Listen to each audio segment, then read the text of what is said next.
ये हैं ब्रह्मांड की 5 सबसे डरावनी अंतरिक्ष ध्वनियाँ और लास्ट वाला तो सबसे घातक है।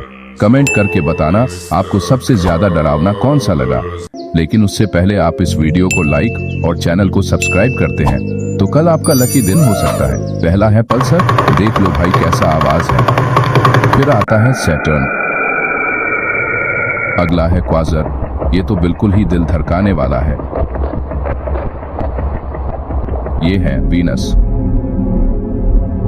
अगला है इंसेलेडस, ये तो सच में डरावना है।